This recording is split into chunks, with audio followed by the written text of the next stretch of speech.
You are now listening to the Someone's Favorite Productions podcast network. Almost. Major.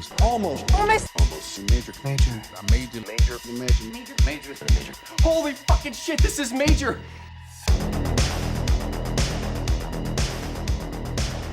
Hello and welcome to this week's episode of, I almost said Olympus Has Fallen, of Almost Major, where we talk about the many major studios and the films they release. Today we're talking about Olympus Has Fallen from 2013. My name is Kevin Tudor. I'm here with Charlie Nash. Hello. And Brian Doyle. Hello. And we are joined once again by the Olympus Has Fallen defender, Logan Kenny. How are you, sir? I'm fantastic, thank you. It's actually in your Twitter bio. You've deleted everything besides Olympus Has Fallen 2013. No explanation. Every day I get to think about Olympus Has Fallen is a good day. Because I love America, the beautiful nation of the United States of America. Yeah, that's because you don't live here. Yeah, I get to walk every day. Every day I wake up and I look. Oh, another thing in your country's falling apart. Let me eat a snack and pray for my friends. And the snack is propaganda called Olympus Has Fallen. Shovel it in my mouth. I love it. You just look at America and you're just like, oh yeah, that place from the movies, right? You know what? When I went to Florida. As a teenager, Jesus! I spent a bunch of time in Florida. I was like, my God, this place is a swamp. It's like a living, it's breathing Florida, swamp. yeah.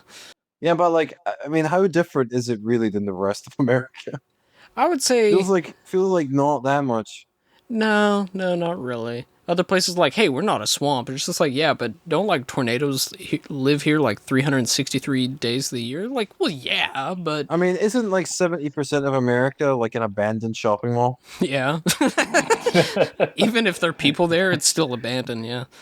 Wow, yeah. America is an abandoned shopping mall. They will not be demolished. I kind of feel like all of like at least like a significant portion of America is either like New Mexico or like Florida.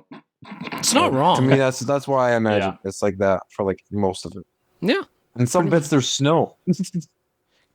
Yeah, we got some of that this year. Yeah, some of it, yeah. Okay. Hollywood premiere of Olympus Has Fallen was March 18th, 2013. A national holiday. Released on March 22nd, 2013 at number 2. Second national holiday. In 3,098 theaters, maxed out at 3,106 theaters. Thank you. God bless you. Budget of $70 million. Opening weekend was $30.3 million. Domestic gross of $98.9 million and an overall gross of $172.8 million. And it sold DVD and Blu-ray sales of $39.7 million. Jesus Christ. Top 5 films that weekend: The Croods, Olympus Has Fallen, Oz the Great and Powerful. Saw them in theaters. Okay. Terrible. The Call and Admission. I saw those two in theaters as well. I'm sorry. Olympus Has Fallen is clearly the best of those 5. I mean, it's not even close. That's not saying much. Holds up. I haven't seen The Call since it came out in theaters, so I don't know how that one holds up, if it's any good. But most certainly stayed home this weekend because I have not seen any of these except the movie we're about to talk about. Those are all bad except Olympus Has Fallen, which is great. I almost went to go see Oz the Great and Powerful just to have something to do on a Friday. Like, yeah, you would be better not doing anything than seeing Oz I didn't. I went up to my work on my day off instead. Like, I'm sure that was better because at least you made money for 2 hours instead of no, losing I went there to hang out, like a loser. Hey guys, you want to just yap for a bit? You don't have to pay me. I went up to Best Buy to hang out with work friends. Yeah. Meanwhile, my real friends are like, "You come to go see Oz the Great and Powerful?" I'm like, "Can't. I'm busy at work," which wasn't a lie. Anton Fuqua was like getting money, getting his bag, celebrating being the greatest filmmaker in the history of America. Is America like a city in Alabama? Yeah. Yeah, America, Alabama. America, Alabama. Alabama. Hold on. Number 1 song in the U.S. this week is Harlem Shake by Bauer. These were Jesus times. Christ. And number 1 time. I was there for it. Yeah. So was I, unfortunately. Number 1 song in Canada this week was Stay by Rihanna. That's another Canada winning again. That's a much better song than Harlem Shake. Mm-hmm. And meanwhile in the U.S., they're like, our favorite song is a meme. Yeah. Plot description from Google. well, we could say Canada wins, but the week before this, Thrift Shop by Macklemore was like in its 9th week of #1. So, I think every country had that problem. I mean, yeah, it was like a disease that we couldn't get rid of. Plot description from Google. We all united to be like, we need to stop this. I'm gonna pop some tags. They were like, we're done. We're done. And then yeah. I remember that entire year was like 3 songs. 2 of them were Macklemore. They were Thrift Shop. They were Can't Hold Us. And then Robin Thicke was like, how about Blurred Lines for 14 weeks? Jesus Christ. It's so weird, too. I know that song off by heart, Bloodlines, which is horrible. I've never consciously listened to it, but I know it off by heart. Yeah. I know what you mean. Yeah, it's... I know the T.I. verse. That hurts. Really? Yeah. Oh, I forgot. Yeah, I know about that one. Jeez. I know that. Mhm. Plot description for Google. The unthinkable happens when heavily armed and highly trained terrorists... This plot description is really blowing these guys. Launch a bold daytime attack on the White House. It is bold. What is it? Is it bold because it's an attack or bold because it's in the daytime? I don't understand. No, listen, they got balls, okay? They've got brass balls. They're like, I'm not doing subterfuge. We're gonna fucking bomb. We're gonna shoot the White House in the middle of the daytime. I mean, if you can't call that a bold strategy, I mean, you know about it. Is that I missed the deleted scene where the North Koreans go, we're just gonna shoot the White House in the daytime. Do you have bullets? Yes. Can you be up by 11 a.m.? Well, that's a little early, but sure. And the president, he said... You can do it with subterfuge. You can do it at night. You could like fucking like try a bunch of shit, and they were just like, "Nah, we're gonna shoot the White House." What are you guys doing at noon? We're gonna shoot the White House. And then it originally cut to a scene of the president going, "That's rather bold." So that happened. Yeah. Let's drop a minigun and just murder multiple civilians running away. It's so sadistic. Fucking Dermot Mulroney is just like, oh no, I turned on you, and he's just like, well, that happened. Not Dermot Mulroney, different guy. No, it's the same guy. I'm thinking Dylan I'm going to McDermott. do that. I also love too. There's like multiple things happening. Like, you know, there's the whole thing with like the jets that are flying and everything. Like, you hear like pretty loud gunfire and everything, but like it could take like a couple minutes for like to cut to like Gerard Butler at his desk job, like just down the street from the White House. And he's like, what's going on? You guys like, hear there's that? explosions? Or anything? He like finally hears it. Oh my god! You guys hear that machine gun that that just like has unlimited ammo, and it's just like, I'm gonna shoot the White House. So the thing is, right? Sometimes, you know, like the forward thinkers in our world, you gotta be bold. You gotta look a little stupid. Okay, you know, when you look at the end of the day, they didn't succeed in destroying the White House with gunfire. But you gotta give them credit. Honestly, just looking at the poster right now, if you put in "shoot the White House," it would be a much better poster. Shoot the White House, save the girl. Yeah, it's like Heroes. Hey, listen. Wait, is that the Heroes tagline? Shoot the White House, save the world. It's like, no, save the girl. Yeah, you're like, which girl? Save the cheerleader, save the world. We have a responsibility in our nation to shoot the White House. It's like that sketch in Mr. Show where they called "Blow Up the Moon," where they were like, "It's our That's one of the best skits ever. responsibility." Yeah, it's hysterical. We have the technology. The time is now. The children are our future. America will and should blow up the moon. My favorite skit is 24 is the highest number. You shot Vito. He was only 45.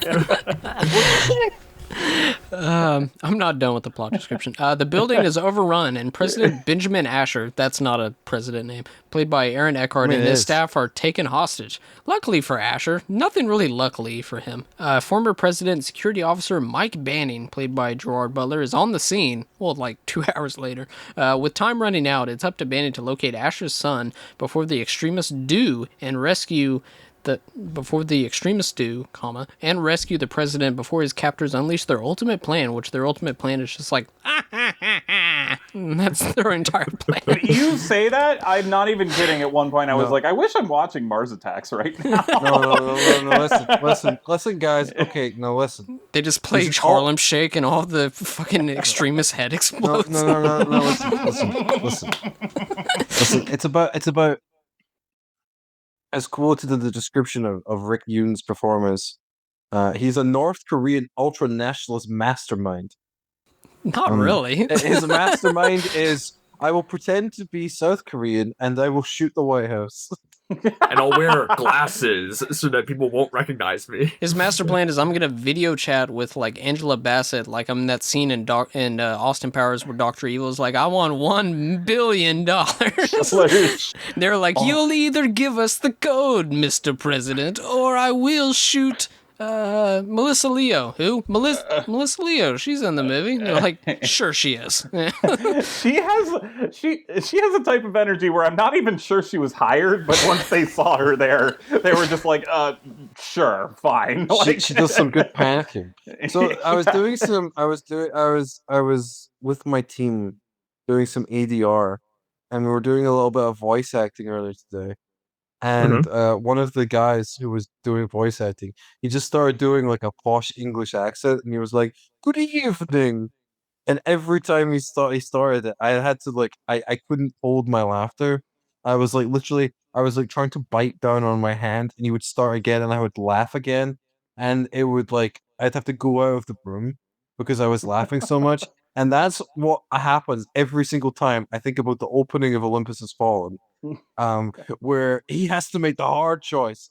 He has to decide: does he save the president, or does he let the wife of the president die? Does he save the woman who gives Christmas gifts and that's it, or the president? He's like, also, why does it I've got to rescue you, Mr. President. Oh, and Aaron goes like, my wife, Margaret, why? Yeah. On Christmas, nonetheless. They put so much energy into making you know that it's Christmas for no reason. Like, I hope she got paid, because good lord, all she does in this movie goes, what earrings should I wear? And also, I bought you a gift, and then she dies. I'm just thinking, like, you know, why are you driving the big limo on like icy roads in the night? Like, that feels like that terrible idea. Who didn't get like a chopper for him? Not when Gerard Butler is just like, "Hey kid, I'll kick you in the nuts. Ha ha ha. Sit back in your seat." Hey, your mom is gonna be real upset if she finds out that you're playing that video game, and then 5 minutes later she is dead. She's because dead. The kid is playing the game. Who do you think has more screen time? Ashley Judd in this movie or Juliette Binoche in Godzilla? We would have to run the timer on that. I think Ashley Judd, but that's because Binoche is in like. That would be a fun choose your fighter. I mean, this is a better movie than that. Oh God, what's one, that? So. Juliette Binoche from Dan in Real Life has entered the chat. That's a great movie. Dan in Real Life, hi. Yeah. Chat. Does everyone remember when they were watching Godzilla 2014 though, where you're like, oh, Juliette Binoche is in this movie, and then you're like, oh, there she goes, I guess. Like, I remember watching that. I remember the camera's mean to pick her up. I remember watching that and being like, wow, Bryan Cranston's really good in this movie. But his son kind of sucks, and then Cranston dies, and I'm like, oh. I mean, everybody's reaction, and they were just like, we're stuck with Kick-Ass and Nurse. This sucks. And Nurse. Man, there was like genuinely like 10 years plus where Aaron Taylor Johnson was in a bunch of stuff, and not only was he not good, he didn't like have like any charisma. Like, not even a slight. I don't think he smiled in 10 years. Remember when he won a Golden Globe for Nocturnal Animals over Mahershala Ali in Moonlight? All I remember about that performance is that he takes a shit on the front porch. Wipes once, it's filthy, then he flushes and he doesn't clean the rest. That's the only thing I remember of the performance. The most I've liked him... Sorry, go ahead, Charlie. No, just real quick. Friend and past and future guest of the show, Chris File, I remember when he won Best Supporting Actor that year, just tweeted the photo of him and went alternative facts or something for Best Supporting Actor. I mean, that's the most energy he's given a performance, so... No, the most I've liked him, I think, is when he was promoting Kraven the Hunter, and he's like, come see what we've been cooking. And I was like, oh, okay, I kind of like that you're trying. No, listen, another great movie, Kraven the Hunter. What a great film. Okay, it's late where you are, you're droopy. Let me get through this. No, I see, it's a banger. Okay. Written by Crichton Rothenberger and Katrin Benedict. Apparently they're a writing couple. They also wrote Expendables 3 and London Has Fallen. Did not write Angel Has Fallen. No, they did not. They must be so proud. I do really feel like Angel Has Fallen is like a real action movie. Like, it's a real movie. They were like, we can't be here. No.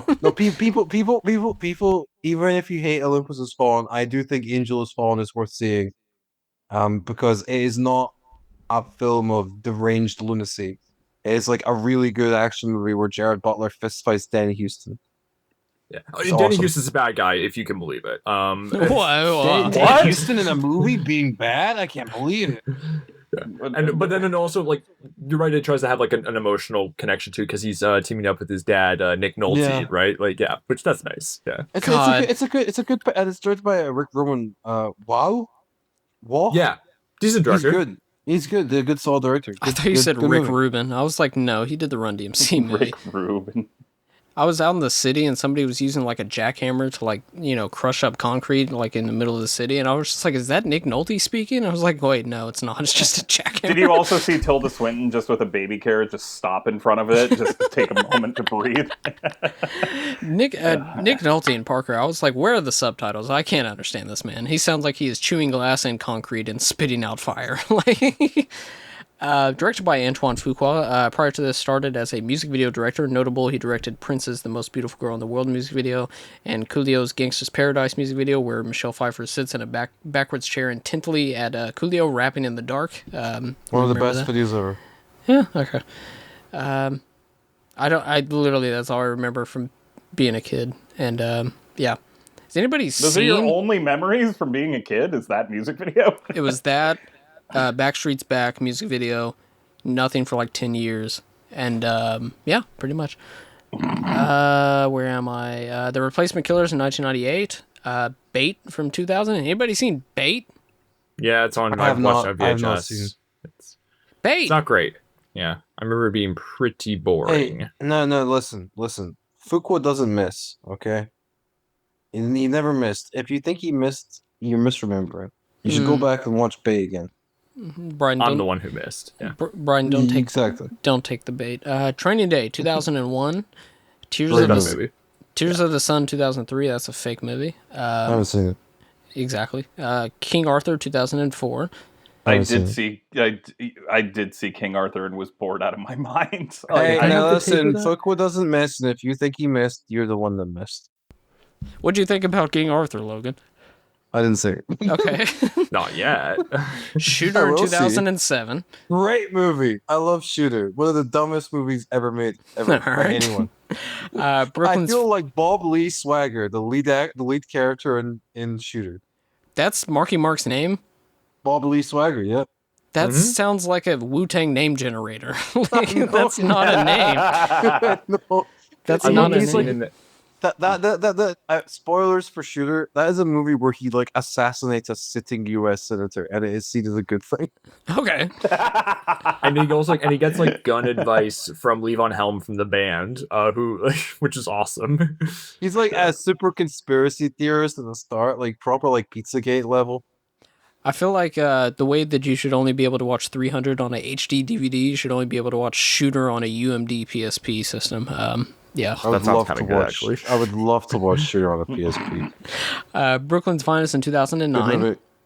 And after this, The Equalizer in 2014. Good movie. Good movie. I was going to watch all three, and then, like I said, I've just been not 2 watching and 3 movies. are so good. They're so good. I love them so much. I I know only saw the nothing first about the one. movies. I watched just a little bit of the first one trailer. I'm not a big trailer guy, but I was like, wait, who's in this movie? I thought it was just Denzel shooting random bystanders, but there's The thing actual about- characters. The thing about Equalizer 2 and Equalizer 3 is that they are like partially like revenge action movies, but they're mostly about like Denzel acquitting himself with the local community and becoming accepted as one of them. They're very gentle. And then in Equalizer 2, he is basically Jason Voorhees at the end. It's awesome. Awesome. I can't wait. It's a great movie. Genuinely, thing- like, really good. The only thing I remember about the first one is that he turns a Home Depot into like a Home Alone type of. Yeah, that shit rocks. Yeah, So good.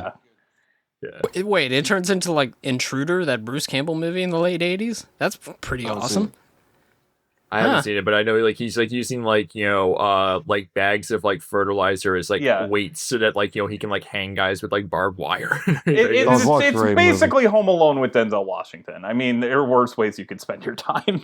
yeah, it's Great totally rock trilogy. solid. Yeah. Yeah, Intruder, that's a Scott Spiegel directed movie from 89. It's a overnight stock crew of a local supermarket find themselves being stalked and slashed by a mysterious maniac. I saw it when I was like 6th or 7th grade, but I thought it was pretty cool. I don't think Denzel's in that movie. Southpaw in 2015. The movie that for like 15 years Eminem was attached to star, and then they were just like, "You're not an actor, are you?" And he was like, "No, I just the keep music, lying." yeah. He tried to gain the muscle for it, and he was like, "I can't. My legs, my limbs. I can't. I'm going back to Detroit." The Magnificent Seven in 2016. That's all right. The Equalizer 2 in 2018, and The Equalizer Great 3 movie. in 2023. Amazing movie. You're forgetting about Infinite and The Guilty and Emancipation. I am. I like The Guilty. I need to see Emancipation and Tears of the Emancipation Sun. good. Yeah? Infinite Alright. feels like a Infinite fucking... is a movie that is not good, but I love it because it is. Infinite feels like stupid. an NFT movie. I'm gonna be honest. It does actually, yeah. Good overall. Infinite is like the closest one of his that I've seen is actually to being bad. But I don't care because it is glorious nonsense and it made me feel better for like 2 hours. It was one of the stupidest scripts ever written by any human ever. Starring Gerard 4 Butler stars. as Mike Banning. We talked about him on our Playing for Keeps episode, so go listen to that. Aaron A Eckhart. horrible film. It's not great. One of the worst. It's pretty bad. It's not my worst movie we've covered for this series. Let's see. Aaron Eckhart as President Benjamin Asher. Prior to this, in The Company of Men, 1997. Your Friends and Neighbors in 1998. Any Given Sunday in 99. He looks fucking deranged in Aaron Brockovich and Nurse Betty in 2000. Possession in 2002. One of the worst films of all time. Suspect Zero in 2004. Thank You for Smoking in 2005. The Black Dahlia in 2006. Good movie. Great movie. Meet Bill in 2007, his most famous work. The Dark Knight in 2008. Rabbit Hole in 2010. After this, I, Frankenstein in 2014. That's a 0 out of 10 film. No. London Has Fallen in 2016. Incarnate 2016, also a 0 out of 10 film. But he is not in the second sequel, Angel Has Fallen, in 2019. I assume he dies in London Has He's not Fallen. the No. president anymore. It's Morgan Freeman is the Speaker of the House in this one. Yeah. Oh, Yeah. he, President okay. Freeman. Dermot Mulroney as Forbes. Morgan Freeman as Speaker Trumbull. It's not Dermot Mulroney. Who it's is Dylan it? McDermott. It's a Dermot different guy. Dermot Mulroney is a better actor and a more handsome man. Dylan McDermott is less Dermot handsome Mulroney and is less like good. pretty hot. Yeah. Dermot Mulroney, sexy man, sexy as hell. Remember when he was one of the killers in Scream 19 or whichever one was the most recent Yeah, one? he was great in it. Great He was as pretty fuck. good at Yeah, it. he's He's got pretty a good. cooks. I really did like that. The last Scream movie they'll ever make. I liked it. Morgan Freeman as Speaker Trumbull. A trillion movies, but I'll take this moment to once again say that him in Seven is just one of the greatest performances ever. I was thinking about Yeah, he's amazing. one of his How about Las lines. Vegas though? No. Well, what about My Dead Friend Zoe, everyone? We were all thinking about My Dead Friend Zoe. I not looked a at real his IMDb and like No, it is the last like 15 movies he's been in, he just stars as himself. I'm like, Well, he's also been in like My he's Dead done- Friend Zoe came out this year. no, it didn't. And he was also in A Good Person by Zach Braff, and he was also Which- on Spec Ops Lioness, the Taylor Sheridan show. I went to a record store, and they had the soundtrack for A Good Person in stock, taking up space in this world. I bought an £8 Halsey vinyl when I was last in a record store, just because it was £8, and I was like, why not? Because you didn't see the how soundtrack for people- A Good Person. That exactly, but let's see if A Good Person on vinyl. Oh fuck! Actually, the best one. There was a Flag Day vinyl on sale in Scotland, brand new. I should have bought it. I regret not buying it. I Who want. did I the want music that. for that? Was it? I don't even remember. I watched Flag Day on a camera. It's how you should watch it, honestly. It was a very interesting artistic Like experience. I gambling recommend doing it. ads taking up like half of the Yeah, screen. yeah, no, it Interesting genuinely made artistic the. Yeah, I actually made the mise en scène very interesting. Oh, it's a lot of Eddie Vedder and Cat Power. Okay, Eddie Vedder makes sense because Into the Wild. Yeah. Okay. Interesting. Into the Wild. Also starring Never saw Angela it. Bassett, Melissa Leo, Rhoda Mitchell in the role of I'm a nurse. Yeah. The Caves No, she's Cole also Hauser, Mike Banning's wife. Come on. I guess. And then she's recast in the third movie with Piper Perabo. Yeah. I don't understand how you have Rhoda Mitchell and don't let her do anything. But Well, What are you talking about? She's in the hospital. They're bringing in No, people, listen, and she is just she stands there, just like, "Oh, jeepers! What am I supposed to do?" Is she fighting? Is she fighting the North Koreans? No, She No. there's should no have room summoned for her. that barbed wire demon to go after all the terrorists from From Silent Silent Hill. Hill. Yeah. She's just on the phone No, crying, and turns she's out like, guys, Pyramid Head's in the White House. Yeah, Pyramid Head is in the White House. And his name's Donald Trump. I can't believe it. Pyramid Head in the fighter jet shooting the White House. The Caves Cole Hauser's in this. Robert Forster, and as a Christmas gift giver, Ashley Judd is in this. Sorry, I'm just thinking about the Pyramid Head dabbing in the White House. He might hurt himself with his arm. But no, that's how you kill him, is make him dab. What happened to Pyramid? How'd you kill him? I had him dab on them hoes. Trivia. In the special features, it mentions that the attack on the White House was planned by former Secret Service agents who were asked how they would attack it if they had to. So they were just like, hey, Secret Service agents, what would you do if you had to attack the shoot White the House? And they were White like, House. well, if I did, I'd be like, well, I'd get a gun. And they're just like, okay, all right. An idea I always has. I thought you could make a pretty good thriller of, like, you know, like kind of like in a No Way Out kind of mode of like a Secret Service guy who's kind of like departed his way into the Secret Service so he can kill whoever's the president. And then I was like, if you try and write that, you might actually get like deported. And we keep making this joke, but I'm like, how amazing would that be if we like made and sold bumper stickers that just say "Shoot the White House" on it? Well, what's that Great Ways Casino sketch where it's like it's super legal to say I want to kill the president or anything, where he just keeps like finding loopholes around it to like Totally can't say that. Totally can't. Well, No. you know, listen, I'm not from America. I can say whatever I want. And what I say is that I love the president, Benjamin Asher, and I would vote for him. I would vote for him a third time if I could. Okay. I love him. I love the policies that he believes in. I love the What way policies? he says what he says. He's just Just president. elaborate. His policies are American. Do you not love America? That sounds like a current sitting president's policies. No, his policy is burn everything, ruin everything, raise it to the ground. But that goes into a tunnel and it comes out as America to millions of people, But unfortunately. Benjamin Asher, he doesn't want to ruin America. He wants to make America great again. Okay, can we just say that I was thinking of recasting Las Vegas? Instead of Morgan Freeman, you put in Pyramid Head. Okay, back to the trivia. Yeah, exactly. Yeah. Angela Bassett only took her part because she always wanted to work alongside Morgan Freeman. One trailer used in television ads included emergency alert system tones, which are used to alert television viewers about real-life emergencies. Playing them outside of emergency broadcasts or tests violate federal law. In 2014, the FCC fined ESPN, Viacom, and NBC Universal $1.93 million for using these tones in non-emergency broadcasts. That's Pretty sick way to get fined. It's like when they very different, but I was reading about how Crispin Glover like sued for Back to the Future Part 2. He's like, I'm not in this and you're using it. Give me money. Yeah. And I'm like, you know what? Very rarely am I like, you got handed to Crispin Glover. But that is one of the games where I'm like, you know what? He had a point with that one. Like, get your bag, King. All the rats in Willard, you gotta hand it to Crispin Glover.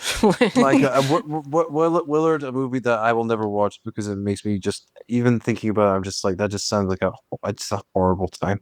Just a horrible time. I used to own it on DVD when I was in like 6th grade. Yeah. I would like throw it like a boomerang at someone if I had the DVD of Willard. Hey, Bryden, what song do you think is in the trailer for Willard from 2003? Oh, a movie about rats. Round and Round by Rat. No. Trust from Like the Rats Batman by soundtrack. Soundgarden. No, it's fucking Bullet with Butterfly Wings by Smashing Pumpkins. Oh my god! Oh, You're wow. right. I forgot about that. That's so funny. And it is has- it one of those? Is it one of those really gloomy, slow No, it's just down the full versions version. of it? In an Yeah. interview, director Antoine Fuqua said he did not want the film's villains to be from the Middle East because he felt other films had covered that to a point of saturation. North Korea was interesting to him because it had completely closed off to the outside world and nobody really knew what it wanted or was capable of doing. He says this, but like, no, I guess not knowing that Red Dawn remake know. had come out like 4 months Okay, earlier. no, And no, the listen, interview is listen. next year. I would like to say in his defense, no one remembered the Red Dawn movie from that year. because I mean, have you seen the funniest fucking thing about that movie is that they do not beat North Korea. No. They do not win. No, Actually, no, I don't no. remember. I'm They're just still agreeing. losers. Like Chris Hemsworth gets shot to death by a Yeah. North Korean, and Josh Peck leads the army of survivors to take back North Korea take back America from North Korea as like the hope, the optimism that the American spirit will live on. I'm like, that is not a win. You have lost. There's a movie. You got invaded by a tiny country and you lost. At least when Russia did it, is like, all right, fair enough, you lose and you keep fighting. But like, wow, a bunch of bombs. You have guns everywhere, and you got your asses kicked by North Korea. They're off to go like steal food from another subway or something. I don't know. That's all I remember about that fucking. That's movie. all I remember. Covered it like a Terrible, month terrible ago. movie. It's Yeah, pretty it's bad. awful. Yeah, Olympus Has Fallen better than Red Dawn 2012, I would say. Yes. I Yes, don't it know. is. Which one's shorter? I'll go with that. Morgan Freeman has Red openly Dawn feels fucking endless. both of these movies are. Morgan Freeman has openly stated in interviews that he did the film strictly for the money, and the same is to be said about the two sequels. He just wrote "See Above." like, They were just like, "What do you Well, think about listen. this scene?" And he was just like, "Has my check cleared?" But now he needs that money because like he's not getting those high profile roles anymore. I think he's just someplace, and he's just like, "Y'all are shooting a film." They're like, "Would you like to be in it?" Yeah. Do you have a film role for me? They're like, "No, you can just come on as Morgan Freeman." And until Again, Dolphin my Tale dead 3 friend happens, Zoe. doesn't exist, Logan. Quit lying to us. Robert look, Downey. No. Look the poster for My Dead Friend Zoe after you're done reading. It'll make my computer crash because it's a virus. Robert Downey Jr. is a huge fan of the film and even sent Gerard Butler a letter on how much he enjoys the film. What? Imagine sitting down, crafting a whole ass letter to be like, Gerard Butler, you killed it. Sincerely, Robert Downey Jr. RDJ. published a letter. Published that can't letter imagine for that, everyone to read. because I will be doing that. See, I would now. My dream is to talk to Robert Downey Jr. about Olympus Has Fallen. I'm just gonna go up to him and be like, I heard you like Olympus Has Fallen," and I wouldn't talk to him about any movies he's actually been in." It would be that You thing don't where wanna- he's like, after 3 hours of him talking about Olympus Has Fallen at you, you're just like, this really didn't work out in my favor. He's down with the hive. Hey, Robert, you want to like make a movie with me and we can just talk about Olympus Has Fallen the whole time? And he's like, "Yeah." What's the movie called? And it's like, I You know don't that documentary you Olympus did Rises. about your dad? It'll just be you talking about Olympus Has Fallen. I would watch that movie. I would direct that movie. That's the dream.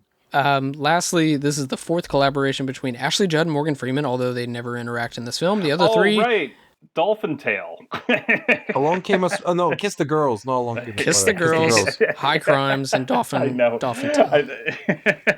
I've seen all of those. I don't think any of them are good. I've That's seen so Kiss the weird. Girls and Dolphin Tail. They're bad. They're both bad. Kiss the Girls is certainly better than this movie, I think. No, fuck off, Don't Charlie. No, like that it's- one. I Kiss the don't Girls like it is- either. I want to see Kiss the Girls, is High Crimes, relentlessly and Along unpleasant. Came a Spider Oh, it so is, bad. It is a Crimes deeply is real unpleasant boring. movie. Good. Yes. Give me that garbage. Olympus Has Fallen is not boring. I'm gonna Yes, die it on is. it. It's not Also, boring. No, it's not.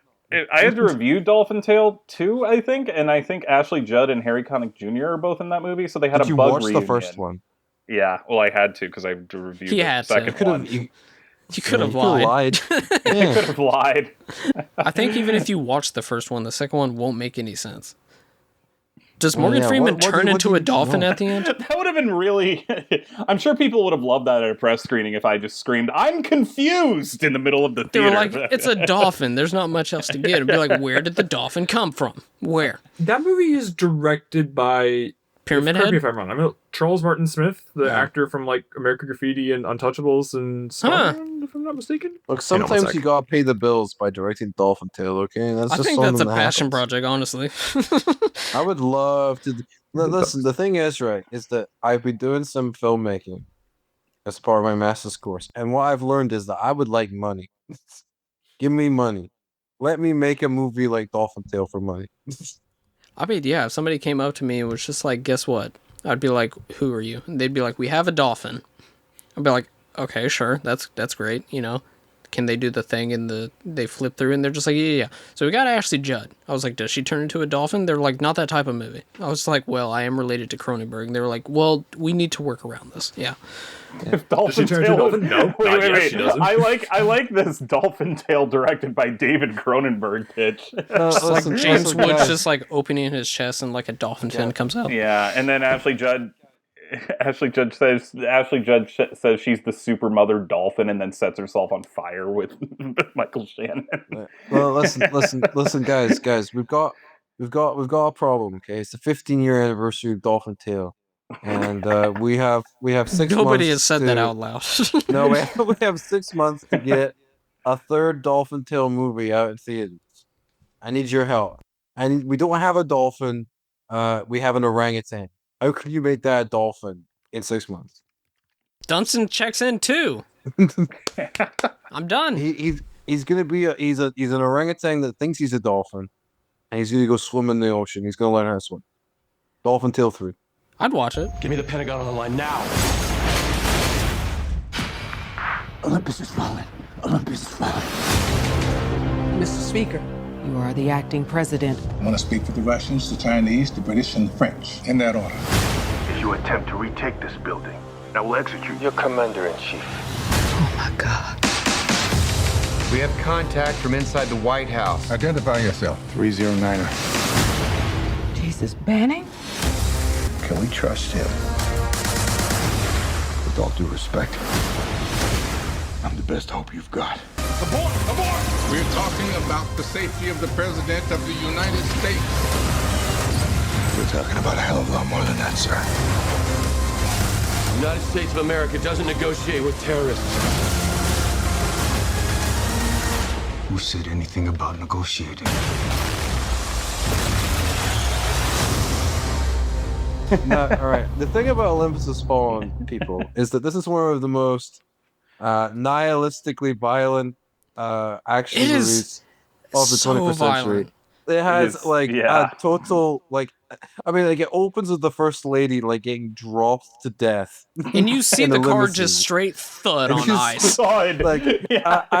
It takes incredible glee in the mini gunning of innocent running civilians on the streets Even outside the me, White who House. likes the most fucked up movies possible, I was like, this is a little excessive. But I was- it also, like you say, it's like the sadistic glee, but it also has so many scenes where, the sort of the somber music we play with choral singing and everything over slow-mo shots of the smoky wreckage with people's bloody bodies lying, and it's just I fucking get it. This is supposed to be an action movie. This is No. really bumming me out. We like it.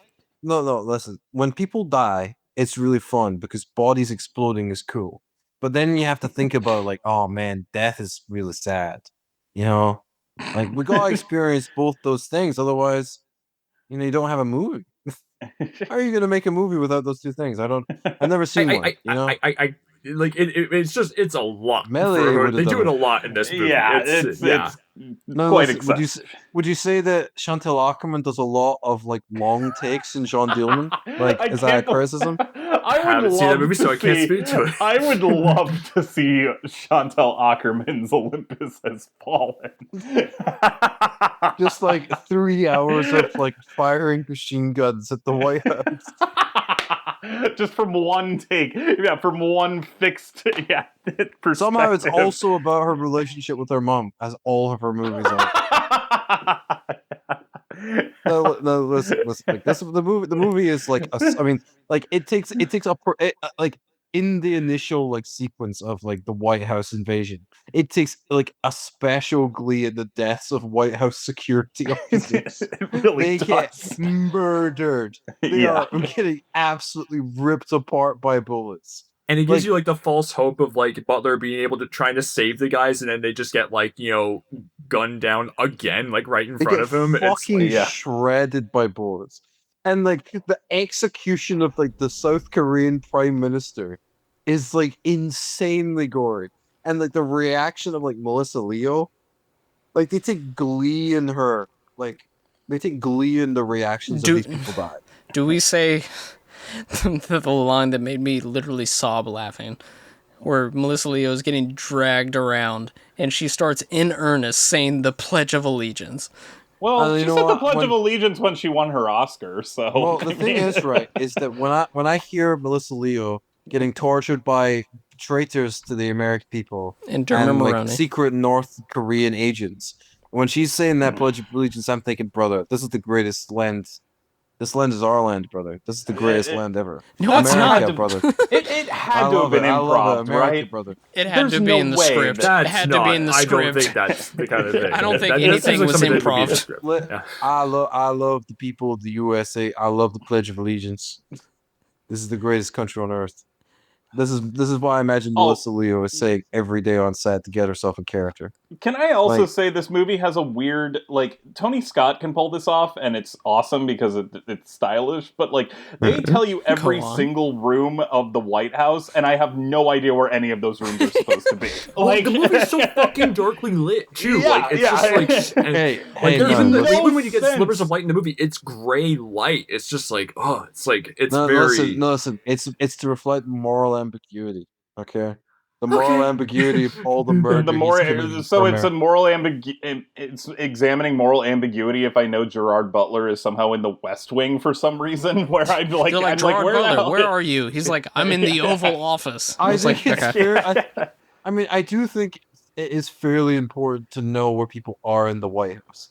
Yeah, but the movie doesn't prioritize any type of geography for it. Just literally says here is a room that they are in. Of America, to know the layout of the White House off by hand. One thing actually that did come to mind because I watched this. The other thing to be mentioned that this movie came out like 4 months after this movie comes out, White House Down comes out by Roland Emmerich, and how they're basically like their movies have very similar premises. Like, and it was like weird watching this movie and being like, wow, the details like are kind of like funny. How like even like down to like certain lines, like at one point like they're talking about like that's classified information, and like Gerard Butler says like, well, I asked for like specific, I asked you to like to fucking unclassify it and everything. And Richard Jenkins has a similar line like that in White House Down. But they also talk about like locations. Like I think the Pico, like where they sort of like I'm sorry if I'm getting the name wrong, but like the secret room where like they're hiding the president in White House Down. I think they talk about how like that's a secret location that like no one actually knows where it is because I guess for security purposes and anything. But it was just interesting like how like everyone seems to kind of like know where it is like in this movie at least. But I don't know, it's weird. With White House Down is like a more like sanitized, sentimental like crowd pleaser. PG-13, and Olympus Has Fallen is like a maniacal, sadistic, cruel study of excess. It is putrid. I agree. Yeah, it's a vile motion picture. It's a vile. I mean, Mike Banning, especially, and this him and Olympus and London Has Fallen is like one of the most like single-mindedly violent, deplorable like protagonists in action cinema, because even when he's fighting for like a good cause of like to liberate America, he loves killing. Like he is addicted to it. Like he loves it, man. He loves torture. He loves murder. He takes like pleasure in inflicting that scene pain where he has on the two guys terrorists. And he's like in English. Oh, you did, okay, and then stabs him in the knee. Like I remembered in London Has Fallen when he says to the bad guy, "Go back to fuck Hediston," or wherever it is. Yeah, but I'd forgotten in this movie where it's like stabbing the guy for not speaking English, and then like and like saying. Just using like certain phrases just sound really insidious. It's like, I know guys like this. They don't work. These kind of guys don't work like this. And it's just like, ugh. Like you're like, what do you mean by that? Like it's the fact that like again a fellow Scotsman is playing the most American ever, and like the most violently repugnant American. There's something very weird and funny about that. Here's what I have to say. Brother, you're from Glasgow. Here's what I have to say, though, is that if this movie was ugly and vile and all that shit, and it at least was a good action movie, that would be one thing. But the action in this movie looks like shit. I love the action in this movie. It's all CGI, like, just... That plane that does the titular shooting of the White House, it looks like a fucking... It looks like PS3 ass. Look, Yeah, Like, there's I no see- practicality in any of these fight sequences or any of these set pieces or So you guys are like, not Black Adam fans. Okay, I see. No I Black haven't Adam seen it, fans in the and house. I have no. not seen it. And I yes, see you're not in the Lost Lands freaks over here. I see. I have no idea what that is. I like In the Lost Lands a lot more than I like this movie. I also like In the Lost Lands more than this, but like like that doesn't. The thing, I mean, to me, I think also looking at it from an outsider perspective, because like to like when you live in Scotland, I know that Brian, you're not a particular fan of the movie, but I know you'll have a similar thing as the neighbor to America. We have to hear about America all the fucking time, like constantly. I hear about America more than I hear about my country. Yeah. It's I relentless, definitely. and it's Yeah. always in stupid ways. You are Yeah. such a stupid nation. You're like just in little things. Like, what do you mean? There's a controversy over singing the national anthem at sports games. What the fuck does that have to do with the sport? Just play the sport. Like, Yeah, and there's so Canadians have many. been booing the U.S. national anthem, and it's been awesome. So good. Yeah, it's been hilarious. But that's the thing is, it's like, but why is it being sung? It doesn't. Like, I would get it, like for like American like team games, but you don't like sing the fucking "God Save the King" whenever like fucking Hamilton Accies play Celtic. But also, they do Like- that at WWE shows in Canada. I'm just like, I know, come on. but like, I just don't. It's so funny that when they boo, but it's like, I just that's the thing is, it's just like watching you from afar is like an unrelenting exercise in how much stupidity a person can cope with. Like just so many things about America is ridiculous and silly and absurd. And a movie like Olympus Has Fallen, kind of in the same way of like a Bad Boys 2, although I think Bad Boys 2 is a better film. Like maximizing the absurdity, the relentlessness of like a single-minded patriotism and like the violent glee that like takes part in so much of your culture, of like a culture obsessed with violence. Like watching this is like almost like a perverted joke where it's like, yeah, like there's no value system. Like all like America is like an idea, like a hollow concept, like a word, a flag. It doesn't mean anything. They're not fighting for anything. They're not fighting for an ideology. The ideology is just like iconography. I think that this and London Has Fallen are like I think London Has Fallen takes it to further extremes as like a joke. But I think that like this is like a really interesting experience of like this is what your country looks like to everybody who's not American. Like constantly. This is what what it American looks like nationalism looks to like. Americans. Also, Yes, that is also true. It's also funny too. You said like like it's look like the value things that values are the iconography and everything, but at the same time the movie also like loves to like destroy too, where like he kills a guy with an Abe Lincoln statue and everything. I know, That's- iconography, yeah. Like Abe Lincoln, that's a guy who loved murder. I really love Abe Lincoln loves murder. That's the thing I know about him. I'm just imagining like when this movie came out, there was like a family that was like, "We're going to church today," and it was just like, "No, I'm taking the son to Olympus Has Fallen," and It's it's like, "Our son needs to Same learn thing. morals and like, values." It's like how same thing. to me it's like a similar. It's like Yeah. like how the super hardcore like evangelicals, they all care about like the image of Jesus and the image of Christianity, and they use it as like a tool to like bend and shape people to their kind of like their fascistic ideas. But they don't actually give a shit about value systems, and they don't really have a reason. Like, why do you find such an embrace in God? What do you take from it? How do you make the world better? And none of that comes up. It's just pure like iconography to a lot of these people. Like, it's just symbolism. It's just imagery. It's something that they believe, but they don't contemplate why they believe it, and they just use it to reinforce like discrimination and fascism and violence. And like Olympus Has Fallen is doing that with like the American imagery. Like I think that like the thing with Olympus Has Fallen is that kind of like Bad Boys 2. I do not believe that these are done intentionally. no. I was about to say, Logan, you're making great points. That's not in the film. No, but that's the thing. But like, but the visceral experience of watching it, where I watched it, I'm watching this film. There's no part of me that I'm like, well, because there's no like if it's not like an Independence Day kind of thing where it's like so like it's just so sincere in its love for like America fighting back. Like, this is a movie, again, it's a movie where he beats someone with an Abe Lincoln statue. It's a movie that takes glee in its own citizens dying. You know, it's not like they died if for it is honor, for if the it's honor of our country. There's like it's there's like a it's kinda 3-minute like shot of bullets ripping through the American You know, flag, like- and and I like think everybody in Call- the audience was supposed to be like, "Oh God!" like that's the thing. Like Call of Duty games, it's always like we're fighting for something, and it's always like like everything's dead and everything's dying, and everything's broken, and they're like, it's not about politics, it's about like the horror of war or whatever, and it takes such a glee in like destroying all, and I find that very mind numbing, and bad for culture. I But mean, in like a yeah. 2-hour movie with Olympus Has Fallen, where it's just like, yeah, we love America. What do we love about it? I don't know, the flag. It's pretty cool, I guess. It's a pretty cool flag. It has a few stars on it. And I love that the idea of like embracing American ideas is to destroy its like national, like its epicenter of leadership, and what is supposed to be like this sacred ground. It's like, yeah, let's fuck it up. Let's fuck up the flag. Let's get fucked up. Let's like just brutalize the president. Like it's kind of like 24. You know how 24 is like another show about like America, rah rah, and it's always like, yeah, every president in it like dies.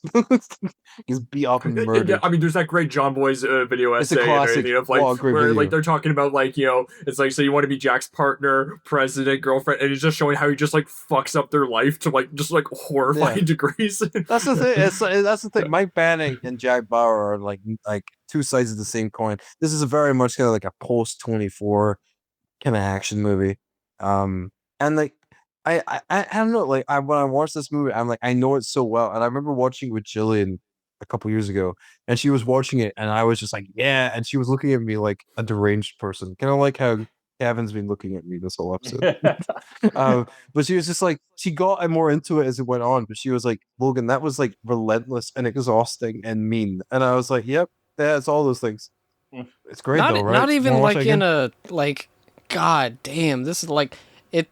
It doesn't even feel like it's going for that, if that makes sense. Like, it's not mean spirited in a way that I'm like interested in. I'm just like, well, that was just unnecessary. Like, Well, I think there is actually a line. Kevin's that I just think a lot of watching the people- movie, going, "All right, jeez." Listen, there is, I think, a line that a lot of people. Sorry. Go ahead, Brian. I'll say my thing. No, it was just. Oh, I mean, to bring up. Sorry to keep bringing up the sequels and everything, but I do remember when like I saw them in this fall in theaters, and I definitely absorbed like a lot of the criticism that people were giving in that movie at the time. But like how there is like I think this. Even before I saw the movie, I'd heard about a scene where, like, Gerard Butler, like, tortures a guy and then kills him. And I think Aaron Eckhart, like, he says, like, who's, like, kind of, like, more on the side during the movie, he's just like, geez, is that necessary, Mike? And everything. And he's like, yes. And, like, it is, like, really kind of embracing the nastiness. I mean, of yeah, that. no, that's the thing. I mean, like, even, like, a Zero Dark 30, like, that's what I was about to bring up. It's like that movie Yeah. just came out and it was like, wasn't that awful? Yeah. And then And everybody Olympus was Has Fallen would be like, what do you mean? That shit kicks Yeah, ass. yeah. like- Zero Dark 30, there was so many controversies from both sides, and then this movie becomes like a crowd-pleasing hit. It's just No, I so know, that's- fucked that's- up. I mean, the thing with Zero Dark 30 is like you can't. I love that movie. I think it's a masterpiece. But you can Yeah. make the case that it's like it does kind of endorse, or it gets close to endorse, especially with Bigelow's weird politics. Bigelow has, her politics have gotten, as they've gone on, but like weirder the and thing weirder. is, like the torture, like getting there. Obviously, I read the ending is very just like, what was this all for? You Yeah. know. But like, I mean, they do what they set out to do at the end of all that pain and torture and suffering. Like they do achieve the thing that they want, and so I can understand reading it in a different way. Whereas this is just like, yeah, no, we'll torch that guy. It's awesome. Yeah. Meanwhile, the end of this is Yeah. just like Gerard Butler high-fiving Aaron Eckhart, be like, all right, see you in 2 years to do it again. The thing Yeah. is, right, and the thing of also, like, this is a movie where, like, like the vice president, like the runner-up, the guy who takes the job, like Lyndon B. Johnson is the vice president. They step up and like take charge of the country when someone's dead, and they're just like, yeah, let's execute him on camera. Let's fucking murder him. He's dead now. Vice president's gone. Let's make sure that you really understand it. This is the vice president. He's dying. He's being fucking murdered. He barely even has a character. I don't even know if he has a name. I don't even remember his name. He's just His name is Vice President. Yeah. He's They dead do now. like They do that thing a lot in the movie where like they will have like a sort of like a little like caption under like when a character first like appears on screen. They'll have like say like what their name is, what their position is. That shit but is then you're corny right, like, as fuck. They get killed very quickly. But they also keep like flashing the time of it. Of saying like 7:06 p.m. You know, White Lincoln's bedroom, and I'm like, I don't know if I really need to know the time right now. I don't know if that's necessary, especially because I feel like the countdown narrative like really comes down into like to last bit of the movie. But coming out as opposed to watches. Who needs to know the time, Brian Doyle? Who in this movie? Who cares with that fucking PS3 ass font? Get out of here! There's no race against time. There's no race. Until the end, when there's like the 1 hour that like Rick Yoon gives of like for them to like get the chopper and like withdraw the troops, and then there's the countdown, of course, at the end of the movie with like when Cerberus, the nuclear system, gets activated, which brings to mind Ebert's often like cited movie complaint of like saying like, what's the use of having like the on-screen countdown timers for people who are like Ebert doing bombs? died a month this came out. Well, like, fuck, you're right. Oh my god, you're totally right. I hope he didn't have to watch this. He definitely didn't. He didn't review. I think the last movie, like the last two movies he reviewed, were Andrew Nichols, the host, and Terrence Malick's To the Wonder. What if they were like, "Hey, Raj, can you make it to the screening of Olympus Has Fallen?" He's like, "I can't." Oh, he died. I think he died. He died after. He might have seen Olympus Has Fallen. We'll never know. It is one of the world's greatest mysteries. Is if Roger Ebert saw this movie. I read like 100 Ebert reviews for an academic essay I did in my undergraduate, and I would bet like with like 100% certainty that he would have despised Olympus Has Fallen. Yeah. I could bet money on it. I would bet like 100 quid on it. Like he would have hated it. Imagine being at the fucking tail end of your life, and they're just like, Raj, we got you a seat at Olympus Has Fallen. He's like, or I could just die. Like, please take me now. Like, ow, my freaking ears! I cannot speak. I cannot tell them to make it stop. Oh no! Roger Ebert like. Oh no! Saying be like, first thing I'm gonna do in the morning is I'm gonna slap Antoine Fuqua on the back of the head. Hey, no, listen, Antoine Fuqua, he doesn't miss. He's never missed once in his life. What is your favorite of his movies, by the way? I don't know. I said mine was Training Day. What's your favorite? Mine's Equalizer 3. I just love that it's a movie about being in Italy and just like being part. Like I really like that. There's something about the opening of like after like the initial action sequence when he's in this like small Italian town, and like it's one of the rare like studio films that actually kind of considers like how the difference of mobility when you've like got injury or like, you're just disabled, like the way that he like this that it spends like 5 minutes just like having him like he can't climb the stairs because he's got a bum leg, you know, right? It takes like time really establishing the space and like establishing the struggle of his movement, and then like later in the film when he's healed and he just walks up those stairs, it actually feels really significant. Like he's really good at like establishing space and like building a sense of community and kind of physicality in Denzel's performance. And then like he goes and like murders people at night. Okay. Oh, like, I really, which is the point is that like you're right when you say that Olympus Has Fallen doesn't really use the space very well geographically. But I do think that he ultimately got a lot better at doing that. Especially like Equalizer the year after does space really well. You really get space of the big Home Depot. It really maximizes that space. Well, yeah, especially because he's working there for so much of the movies. You really get to know the people there too. Yeah. You really get a sense of the space. Equalizer 2 does really well. Like, yeah, I agree that the geography is a little muddled in Olympus Has Fallen. I mean, the thing is, I don't think this is one of his like best movies because like there are huge problems, especially in the script. The script is not very good. And there is a kind of plasticky, kind of shitty digital look to it. Oh, it looks awful. But I like the look because I like PS3 games. Basically, every movie we've covered for Film District besides Drive looks like like 38 bags of ass. Like it looks so fucking bad. The thing, but I just like. The fact that I think there's something to this kind of patriotism, and you see it a lot now, especially with MAGA and all the horrible things. Is that there seems to be like a kind of self-flagellation aspect to American patriotism. They're like, we want to see America burn and suffer. We want it to be like this. If pain it means the because people that makes us greater. Well, no, we You know? want to see America burn as long as that means that the people we don't like burn faster. Burn But first. that's true. I mean that's true. But there is this kind of thing of like, we like this belief system of like America is strong because of suffering, and we will watch our icons burn and we'll deal with these victims, and we like to position ourselves as victims and sufferers so that we can overcome it and overcome adversity and stand strong at the top of the world. And I'm just like, And I then they're think just like, Olympus Has what about Fallen really real gets that. adversity? And there's like, what? No, I don't know. that's the thing, is it's like this is like the big speech at the end is it's like we're gonna be stronger. It's like this didn't happen to all of America. It happened to like one building in like a couple streets. And but it's like, and that's the thing is like I don't like the same thing was like with obviously like the most significant historical event of the century, 9/11. It's like America managed to successfully make a few attacks into a way to kill like hundreds, thousands of people and disrupt an entire country and an entire region, you know?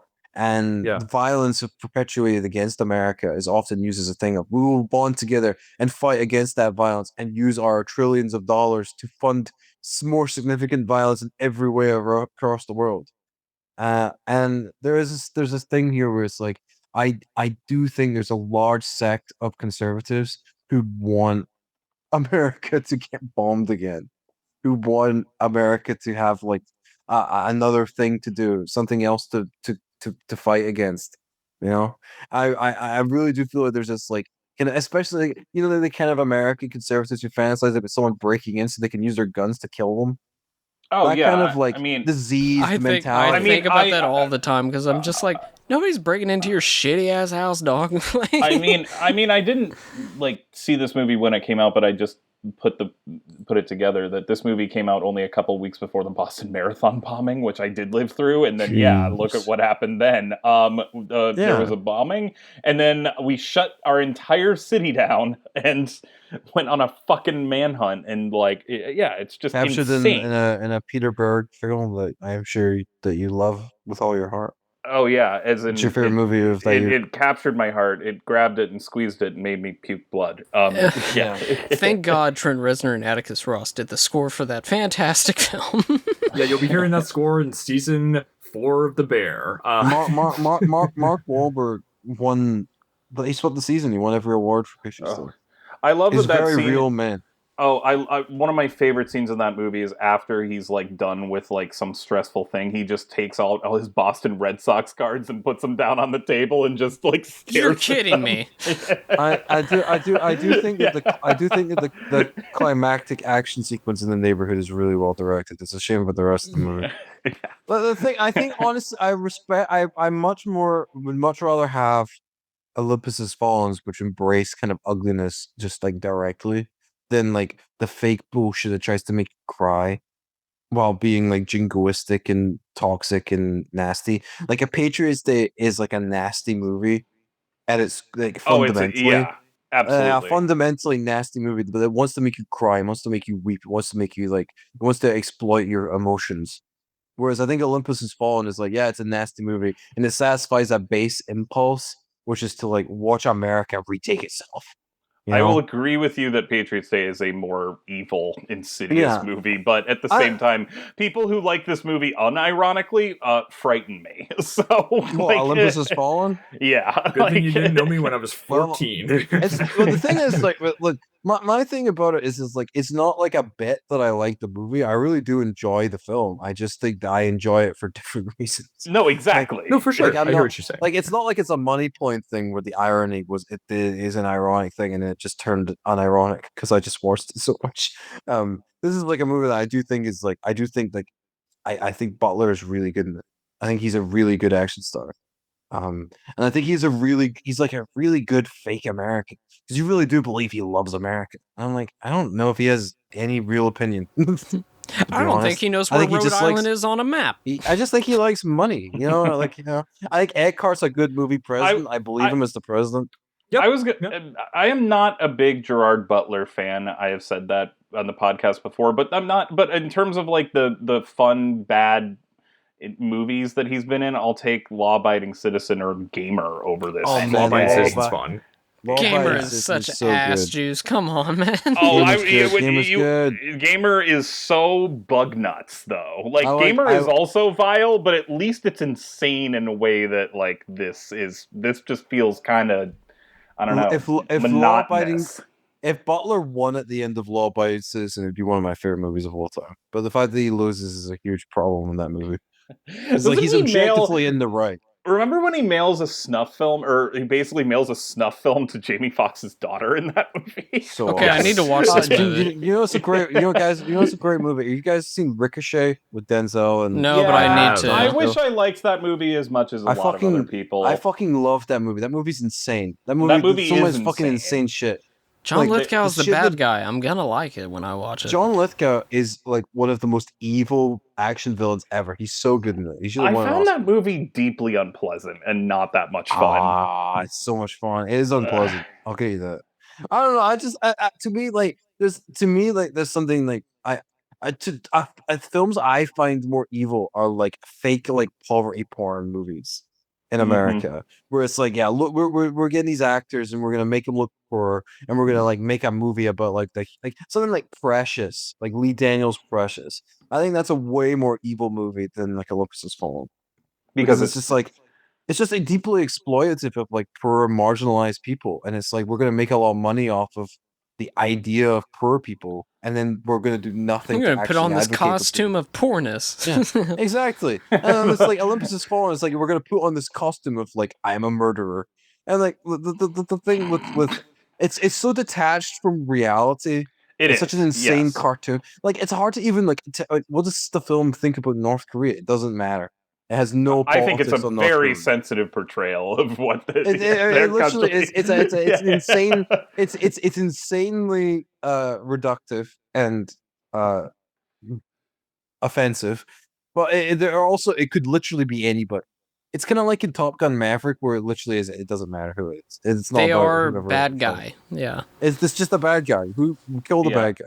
I will You know? also say I do think Playing for Keeps is a more evil movie than this. I will Playing for say Keeps that. sucks. Oh my god! If anyone was to like Playing for Keeps, it's me. And when I'm saying it's bad, it's it's bad. Yeah, and like Playing for liked it Keeps more is a than movie that this. just like kind of fizzles out as it goes along and everything. Whereas this movie has no at momentum. least like is functional in ways like it hits its beats and like action beats and narrative beats like at like sort of a pace where it's like, well, this is at least working towards something and everything, like, you know, like as like a narrative and everything. But Playing it's, for Keeps is like a dog with 3 legs balancing plates on sticks. The entire movie. It's just like, I don't know. Let's see what's gonna happen. Nothing And good. Olympus Has Fallen is like Philippe Petit doing a cartwheel in between the Twin Towers, and he nails it, and he lands perfectly. Not the real guy. JGL playing him is what we're talking about. One of the great movie performances ever? Question mark. And He's I still do the voice, which means I do the Don John voice, I do the Philippe Petit voice, and that's the sign he's a great actor. Is I make fun of him. Do you do the constantly. Jiminy Cricket voice of JGL? Do you do that? No, I do not. I do not. do you do the Snowden voice? Yes, I'm Edward Snowden. Hello, I'm Edward Snowden, and You got to get I'm like gonna- 9 octaves lower than that. Oh my god, Edward Snowden's here. I'm gonna. Oliver Stone, he's my friend. And, I can't really do the voice. Hi, but I'm gonna, Edward Snowden. I like Oliver Stone. I just. My name's Edward Snowden, and I liked Shane savages. My savages. My beautiful, beautiful savages. Fucking Bob Savages is one of the Odenkirk better and Little Oliver Women. Stone movies I've seen. Going back to big Gerard, Stone guy. also going back to Gerard Butler being in evil movies, I've heard some of his romantic comedies are even The more Ugly evil than Truth, some I've of heard his- is my like God, The Ugly unwatchable. Truth. Oh, you Yeah. need to watch The Ugly Truth. You Or The have to. Bounty You need to Hunter. understand what that's like. Is The Bounty it, Hunter it's is just pretty like good. just like staring into the eye of Sauron The- type the- of, oh, the like, ugly- The Ugly Truth. The Ugly Truth is kind of the rom-com equivalent of Olympus Has Fallen, where it's so evil that I kind of like it. What? But it's like The Ugly Truth is so evil and repugnant and misguided that there's something about it. I'm just like, I would watch that. Like I want to watch that again. Like I need to see that again. Like I want everybody I know to see it, and I would watch it with all of them. You know, like you need to understand that this movie came out nationwide, worldwide, and no one said no one thought while making it. Gee, this is a really bad idea. Why did we do this? Nobody apologized for it. No, it made money, and people, half a star from happened? Michelle. Yeah. Oh boy. I think I got like 3 out of heart. That makes me think of, I said whenever I watched The Roommate, which we all remember, with Leighton Meester. Terrible we all movie. remember. Boring. Boring as shit. What if there was a roommate? That's basically it. But I remember tweeting that this poster was in 3,000 outside of 3,000 theaters, and when night cracked and everybody went to sleep, this poster still existed out in the world, watching us sleep. It's terrifying to think of. It's also funny, the Ugly Truths poster is barely a poster, too. It's just Gerard Butler and Katherine Heigl holding hearts. But his is in his pants. It is in his pants. No, listen. I have a feeling that's The Ugly Truth the title is alluding to. But Listen, he's secretly a nice guy when he's not being misogynist on camera, okay? He's secretly really nice. the Andrew Tate treatment. Source, trust me, guys. And then P.S. I Love You is... P.S. I Love You is like top 3 like abomination. Like the worst piece of shit ever. Isn't that like Book of Henry, but with like... Oh, God. Yeah, Gerard Butler? What if Book of Henry was really boring? Yeah. The one thing I would like to say is that I think that Andrew Tate needs to end up like Ashley Judd in The Star of Olympus Has Fallen. I need to see him like drop. I think there's a lot of people that I can think of that I'd like to see that happen. I would love to like... But I would like it to not be an accident. Richard Roper top 10 list book by it's 1,000 people I'd like to see get dropped off a limousine at the Star of Olympus Has Fallen. Okay. Brian and Charlie, any last thoughts on Olympus Has Fallen? I gave like no thoughts, but that's perfect actually. You were like counteracting me, I think. That's fine. I was just making faces. That's my opinion of this film. this visual medium, the podcast. While I've been staring at the poster of Olympus Has Fallen, which makes it look like Morgan Freeman is the lead of this film, but yeah. Yeah, it kind of does. He's more of the lead of Angel Has Fallen when he's in a coma half the movie. What? Excuse me, what? Yeah, how does that happen? How does that happen? Does he love America too much and just falls into a coma? He said, I'm not getting paid to be here. He gets attacked on a fishing trip with Gerard Butler, and Gerard Butler is framed for it, and he gets arrested for it and goes on the run and tries to clear his name. Because in this movie, everybody's just like, well, the president's wife, he wouldn't have died without Gerard Butler. They did that again? That's not... basically. But in this one, they were like, we all know that you did the right thing, but like, you can't, like, the president's wife can't die on your hands, and you just keep hanging out with the president. Like, okay, he had like 20 seconds, and he's like, hey, Aaron Eckhart, get out of the car that's about to go over the bridge. And he's like, no, my wife. And he's like, dog, if you get out, I can get your wife. And he's like, but my wife. He does turn into Borat during that scene. My wife! He literally does that. He's like, Gerard Butler's like, get out of the car, and then I can get your wife. And he's like, but, and then she dies. Listen, I really do think it's like one of the funniest death scenes in movie history. It's so good. Every time I see the scene, I'm like, oh fuck yeah, I'm going to see Ashley Judd die in a limo. It's so good. I really like Ashley Judd. When the car hits the ice, I wish it had the comical like. It's basically there's also the school bus from The Sweet Hereafter just below. Charlie. All right. Let's get Fuqua to do a remake of The Sweet Hereafter. Let's not. Ian Holm goes on a killing spree. Ian Holm is the end credit song. The bus crashing in the ice like a planet. Ian Holmes just shooting bus drivers relentlessly over Canada. Yeah. One other thing I will say is I kept thinking, I was like, oh, they're foreshadowing the kid, like he's gonna, he's lived through the traumatic death of his mom, and then he has to make that escape through the vent, and I'm like, the kid's gonna come back and he's gonna save Gerard Butler, and it's like, no, the kid just gets away. I was just like, what was the point of all that? Why would he come back? He's a kid. Why would he come back? I don't know, because it kept seeming like it was building to something. I don't know. It's gonna cut to that kid, and and then it turns out to be the good son of Macaulay Culkin. Yes. That's the plot. He's the one I would watch. He somehow orchestrated that tree branch falling in the middle of the bridge, and then that's how he killed his mom. Just like how he threw a dummy. the more important foreshadowing was when was not with the kid, but when Gerard Butler says to Rick Yoon, "I'm gonna stick a knife in your brain," which he then does when he finds him. That was foreshadowing. I don't know if you guys caught that. That was pretty. I like movies that set up something and then they deliver. You know, Olympus Has Fallen. It did fall actually, but then it didn't. Cole House just has a title. He does like 5 times. Any other final thoughts? There's like some date that were like, what do you like in your movies? I like when people fall down a lot. Well, I got a movie for you. Did they have to die? Not necessarily. Well, I still have the movie for you. I just think that America is a stupid country, and that this is the movie that you all Hashtag shoot the White House. Shoot the White House. You're not wrong. I wish I saw this movie in theaters when it came out. I've seen the sequels in theaters. If they ever do a rep screening of Olympus Has Fallen that I'm programming, I can almost guarantee they won't. But no, but I mean, I program what if they do a rep screening of White House down in Olympus Has Fallen? Will you? I will go there and I will. Will you charge? Will you like stage a coup? No. Logan just grabs an American flag and is like, "This is an outrage." Okay, what I'm going to do is I'm going to pretend to be a South Korean dignitary, and then I'm going to reveal myself. It's not. No. I'm not going to do any. I'm white South Korean. Okay, they exist presumably.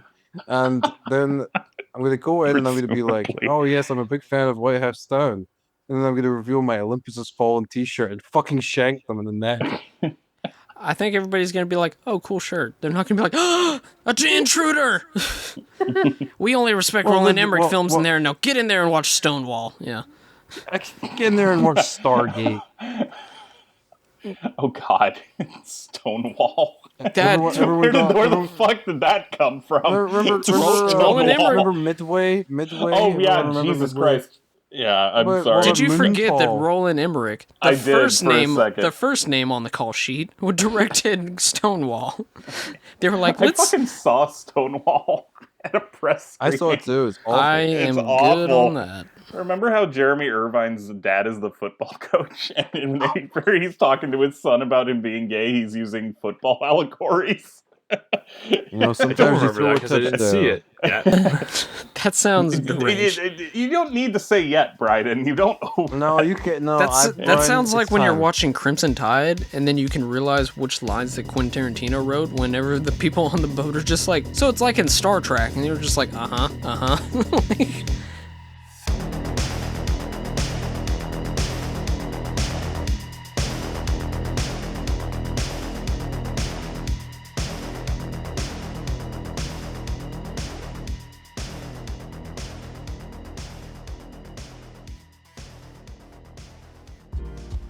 Are you a film fan who loves the ultimate home video experience?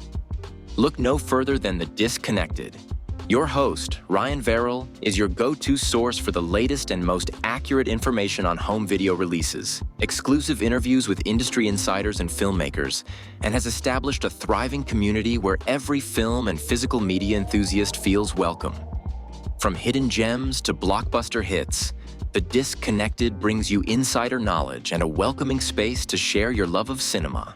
Watch every Thursday night at 9:30 Eastern, 6:30 Pacific for the live announcements show and follow The Disconnected on social media to stay updated. Subscribe to The Disconnected on YouTube or on the podcast provider of your choice and dive into a world where every movie night is an adventure.